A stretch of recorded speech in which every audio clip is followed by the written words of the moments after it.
omsetnya di atas 1 miliar agar digaji UMP.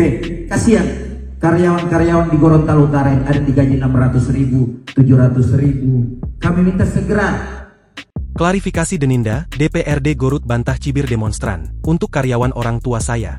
Ketua Komisi 3 DPRD Gorontalo Utara, Deninda Hairunisa 22 tahun, akhirnya buka suara soal video viral yang memperlihatkannya seolah mencibir massa demonstran saat berorasi di depan kantor DPRD Garut, Senin, 13 Oktober 2025.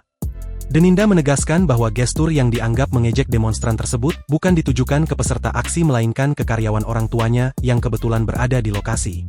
Karena karyawan orang tua saya memberikan gestur kayak jempol begitu, jadi saya pas lihat dia, saya langsung memberikan gestur mencibir begitu, terang Deninda, Selasa, 14 Oktober 2025. Perempuan kelahiran 2 April 2003 itu menilai bahwa viralnya video tersebut sengaja dipelintir untuk mengalihkan isu lain yang sedang berkembang. Meski begitu, anggota DPRD Gorontalo Utara termuda periode 2024 hingga 2029 itu mengaku enggan menyalahkan siapapun atas peristiwa tersebut. Sebelumnya, video Deninda saat menerima massa aksi di depan kantor DPRD Garut menjadi sorotan publik. Dalam video berdurasi singkat itu, ia tampak mencibirkan bibir saat mendengarkan orasi hingga menuai kritik dari warganet yang menilai sikapnya tidak pantas.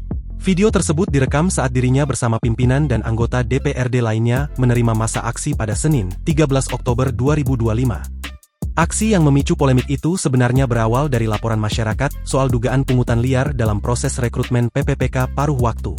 Ketua DPRD Gorontalo Utara, Dedi Dunggio, memastikan lembaganya akan menindaklanjuti tuntutan massa.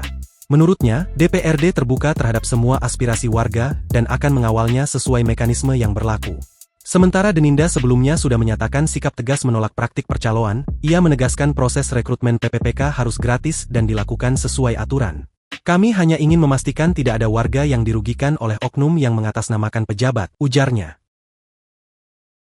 Download Tribun X sekarang, menghadirkan lokal menjadi Indonesia.